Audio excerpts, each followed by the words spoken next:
Hello साथीहरू, good evening. फेरि पनि स्वागत छ। अनि सन्चै हुनुहुन्छ त? म पनि सन्चै छु।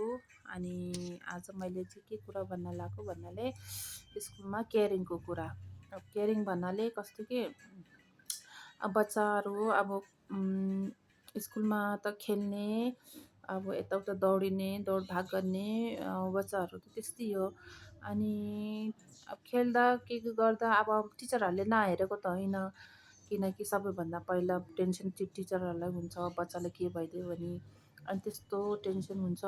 अनि टिचरले आफ्नो अगाडि नै खेलाउँदा आफू अगाडि हुँदा पनि बच्चालाई अब चोटपटक लाग्यो भने टेन्सन त हुन्छ। अनि त्यसपछि कस्तो कि अब प्यारेन्ट्सको कुरा गरौँ न। अब कति प्यारेन्ट्सहरू चाहिँ एकदमै बुझ्ने खालको हुन्छ, उहाँलाई थाहा हुन्छ अब स्कुलमा एकजना बच्चा होइन, कति बच्चाहरू हुन्छ। अब सबैलाई केयर गर्दा गर्दा पनि त्यस्तो भइहाल्छ भन्ने कुरा पनि थाहा हुन्छ।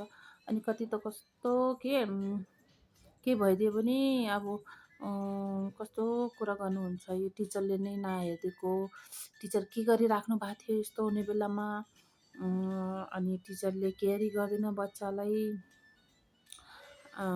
जे सबै कुरा टिचरमाथि नै गर्नुहुन्छ कि। अनि कस्तो लाग्छ कि अब हामीले टिचरहरूले केयर नगरेको त होइन। अब प्यारेन्ट्सहरूले अब घरमा एउटा बच्चा हेरेको र टिचरहरूले स्कुलमा 10, 12, 15जना बच्चा हेरेकोमा धेरै फरक हुन्छ। तर पनि त्यति बच्चाहरूलाई हेरेर पनि टिचरले एकदम केयर गर्नुहुन्छ, केयर नगर्ने होइन।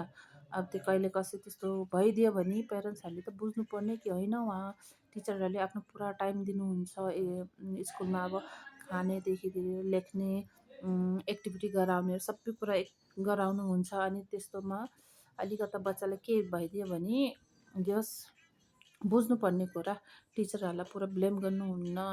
यस्तो कुरा त शान्तिले भइरहेको छ।